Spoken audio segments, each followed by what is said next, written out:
ಪ್ರಧಾನಮಂತ್ರಿಗಳನ್ನು ಬರಮಾಡ್ಕೊಳ್ತಾ ಇರ್ತಕ್ಕಂಥ ರೀತಿ ನೋಡಿ. ಒಂದು ಕಡೆ ಮುಖ್ಯಮಂತ್ರಿಗಳನ್ನು, ಮಗದೊಂದು ಕಡೆ ಪ್ರಧಾನಮಂತ್ರಿಗಳನ್ನು, ಮಗದೊಂದು ಕಡೆ ಮಧ್ಯದಲ್ಲಿ ಸಾಂವಿಧಾನಿಕ ಮುಖ್ಯಸ್ಥರಾಗಿರುವಂತಹ ರಾಜ್ಯಪಾಲರನ್ನು ನಾವು ನೋಡ್ತಾ ಇದ್ದೀವಿ. ಎಷ್ಟು ಬಹಳ ವಿಶೇಷವಾಗಿರ್ತಕ್ಕಂಥ ಸಂದರ್ಭದ ಫೋಟೋ ಇದು. ಅಂದರೆ ಮೂವರು ಎಷ್ಟು ಮುಖ್ಯ ಈ ದೇಶದ ಮತ್ತು ಈ ರಾಜ್ಯದ ಮಣ್ಣಿಗೆ ಅನ್ನುವಂಥದ್ದು. ಮೂವರು ಪ್ರಮುಖ ನಾಯಕರು. ಓಕೆ, ಈಗ ವಿವೇಕ ಸ್ಮಾರಕದ ಒಳಗಿನ ದೃಶ್ಯಾವಳಿಗಳನ್ನು ಗಮನಿಸ್ತಾ ಇದ್ದೀರಾ. ವಿವೇಕ ಸ್ಮಾರಕದ ಒಳಗಿನ ದೃಶ್ಯಾವಳಿಗಳು ಸ್ವಾಮಿ ವಿವೇಕಾನಂದ ಅವರ ಭಾವಚಿತ್ರಕ್ಕೆ ಪೂಜೆಯನ್ನು ಮಾಡಿ ನರೇಂದ್ರ ಮೋದಿಯವರು ನಮಿಸ್ತಾ ಇರ್ತಕ್ಕಂಥ ದೃಶ್ಯಾವಳಿ. ಸ್ವಾಮಿ ವಿವೇಕಾನಂದ ಅವರ ಭಾವಚಿತ್ರ ವಿವೇಕ ಸ್ಮಾರಕದ ಒಳಗಿನ ಯುವ ಕೇಂದ್ರ ಪ್ರಧಾನಮಂತ್ರಿ ನರೇಂದ್ರ ಮೋದಿ ಬಹಳ ಸುಂದರವಾಗಿ ವಿವೇಕ ಸ್ಮಾರಕವನ್ನು ಡಿಸೈನ್ ಮಾಡಿದ್ದಾರೆ. ನಾವೆಲ್ಲೋ ಯಾವುದೋ ಒಂದು ಇಂಟರ್ನ್ಯಾಷನಲ್ ಅಂತಾರಾಷ್ಟ್ರೀಯ ಯಾವುದೋ ಒಂದು ಸ್ಮಾರಕವನ್ನು ಯಾವ ರೀತಿಯಾಗಿ ನಾವು ನೋಡ್ತೀವೋ ಅದೇ ರೀತಿಯಾಗಿ ನಮಗಿದು ಕಂಡು ಬರುತ್ತೆ. ಬಟ್ ಒಂದು ಆಧುನಿಕ ಟಚ್ ಕೊಡೋದರ ಜೊತೆಗೆ ಆ ಸಾಂಪ್ರದಾಯಿಕ ನೆನಪುಗಳು ಮತ್ತು ಸ್ವಾಮಿ ವಿವೇಕಾನಂದ ಅವರ ಆಶೋತ್ತರಗಳು ಎಲ್ಲೂ ಮರೆಯಾಗದ ರೀತಿಯಲ್ಲಿ ಈ ಒಂದು ಎಂಟೈರ್ ಕಟ್ಟಡವನ್ನ ವಿನ್ಯಾಸಗೊಳಿಸಿರುವಂಥದ್ದು ಬಹಳ ವಿಶೇಷತೆಯಿಂದ ಕೂಡಿದೆ. ಈಗ ಕಟ್ಟಡವನ್ನ ಲೋಕಾರ್ಪಣೆ ಮಾಡೋದಕ್ಕೂ ಮುಂಚಿತವಾಗಿ, ಈ ಒಂದು ಸ್ಮಾರಕವನ್ನ ಲೋಕಾರ್ಪಣೆ ಮಾಡೋದಕ್ಕೂ ಮುಂಚಿತವಾಗಿ ನರೇಂದ್ರ ಮೋದಿ ಅವರು ಇಡೀ ಸ್ಮಾರಕವನ್ನ ಅವರು ವೀಕ್ಷಣೆ ಮಾಡ್ತಾ ಇದ್ದಾರೆ.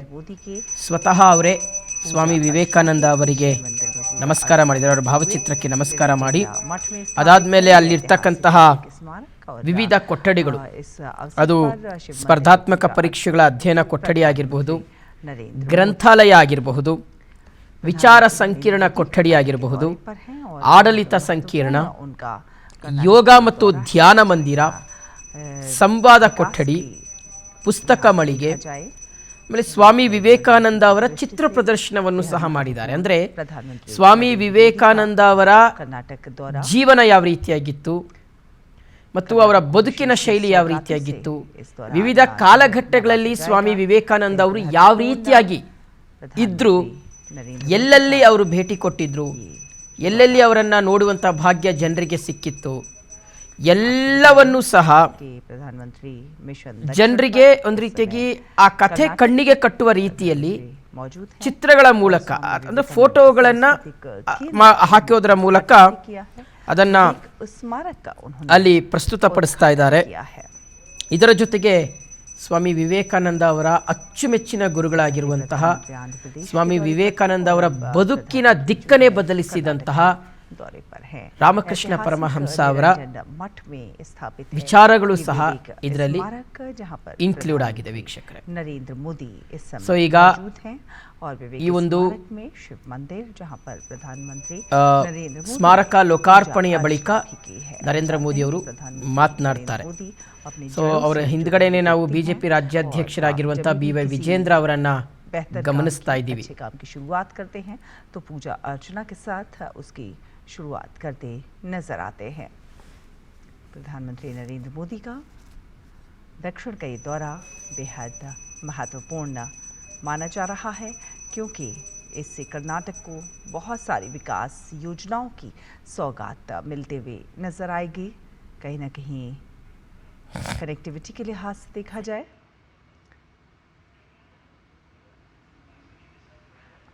अश्विनी मिश्र हमारे साथ हमारे सहयोगी जुड़ रहे हैं ज़्यादा जानकारी के साथ.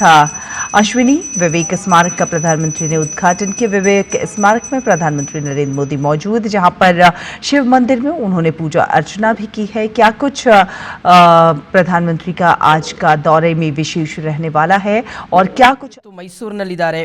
ವಿವೇಕ ಸ್ಮಾರಕ ಉದ್ಘಾಟನೆಯ ನಿಮಿತ್ತ ಇವತ್ತು ಮೈಸೂರಿಗೆ ಬಂದಿದ್ದಾರೆ. ಸಾರ್ವಜನಿಕ ಸಮಾರಂಭದಲ್ಲಿ ಇನ್ನೇನು ಕೆಲವೇ ಕ್ಷಣಗಳಲ್ಲಿ ಅವರು ಭಾಷಣವನ್ನು ಸಹ ಮಾಡ್ತಾರೆ. ಸೊ ಈಗಾಗಲೇ ಈ ಒಂದು ಸ್ಮಾರಕದ ವಿಶೇಷತೆ ಏನು ಅನ್ನೋದನ್ನು ನಾವು ಗಮನಿಸ್ತಾ ಇದ್ದೀವಿ.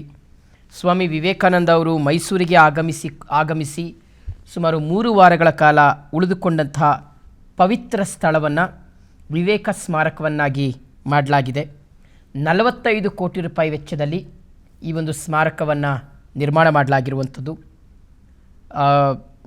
ರಾಮಕೃಷ್ಣ ಆಶ್ರಮದ ವತಿಯಿಂದಲೇ ಈ ಒಂದು ಸ್ಮಾರಕವನ್ನು ನಿರ್ಮಾಣ ಮಾಡಲಾಗಿದೆ.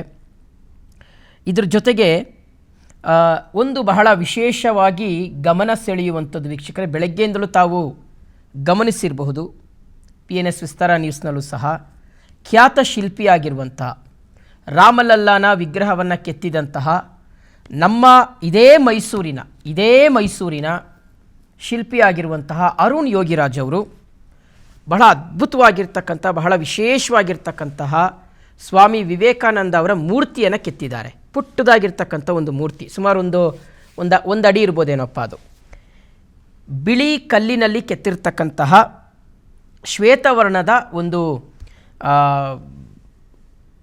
ಸ್ವಾಮಿ ವಿವೇಕಾನಂದ ಅವರ ಮೂರ್ತಿಯನ್ನು ಕೆತ್ತಿದ್ದಾರೆ. ಬಹಳ ವಿಶೇಷವಾಗಿ ಅವರೇ ಗಮನ ಕೊಟ್ಟು, ಆಮೇಲೆ ಅವರು ಅನ್ಕೊಂಡಿದ್ರಂತೆ, ಯಾಕಂದರೆ ತನ್ನ ಸ್ವಂತ ಊರಿಗೆ ಪ್ರಧಾನಮಂತ್ರಿಗಳು ಬರ್ತಾರೆ ಅನ್ನೋದಾದರೆ ಅವರಿಗೆ ಸದಾಕಾಲ ನೆನಪಿನಲ್ಲಿ ಉಳಿಯುವಂತಹ, ಬಹಳ ವಿಶೇಷವೆನಿಸುವಂತಹ ಒಂದು ಉಡುಗೊರೆಯನ್ನು ಕೊಡಬೇಕು ಅಂತ ಅರುಣ್ ಯೋಗಿರಾಜ್ ಅವರು ಅಂದ್ಕೊಂಡಿದ್ರಂತೆ.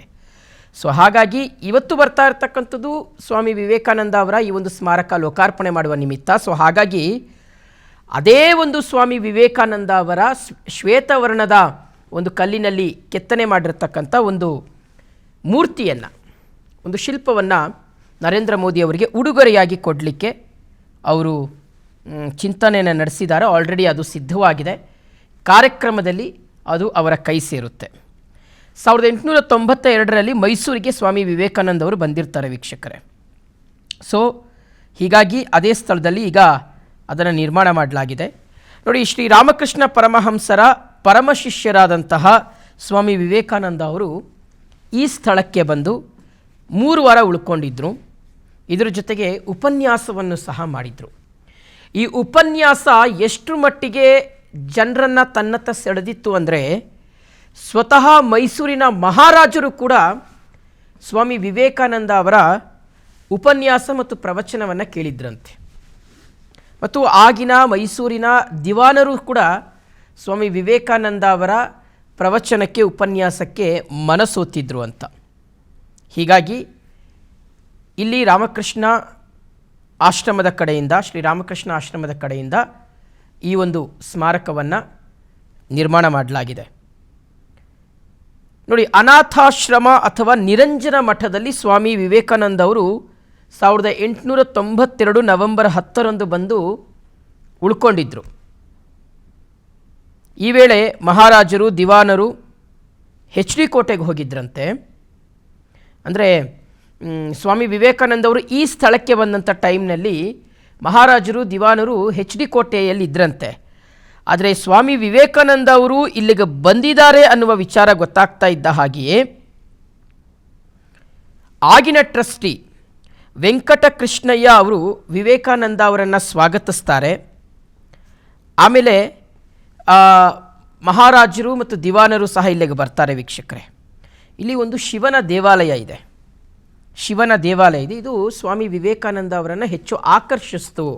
ಅವರು 3 ವಾರಗಳ ಕಾಲ ಇಲ್ಲೇ ಉಳ್ಕೊಳ್ಳೋದಕ್ಕೆ ಕಾರಣ ಏನು ಅಂದರೆ, ಇಲ್ಲಿರುವಂತಹ ಶಿವನ ದೇವಾಲಯ. ಹೀಗಾಗಿ ಅದೇ ಶಿವನ ದೇವಾಲಯದಲ್ಲೇ ಹೆಚ್ಚು ಧ್ಯಾನಾಸಕ್ತರಾಗ್ತಾ ಇದ್ದರು ಸ್ವಾಮಿ ವಿವೇಕಾನಂದ ಅವರು ಅನ್ನುವ ಒಂದು ಮಾತನ್ನು ಇಲ್ಲಿನವರು ಹೇಳ್ತಾರೆ. ಆಮೇಲೆ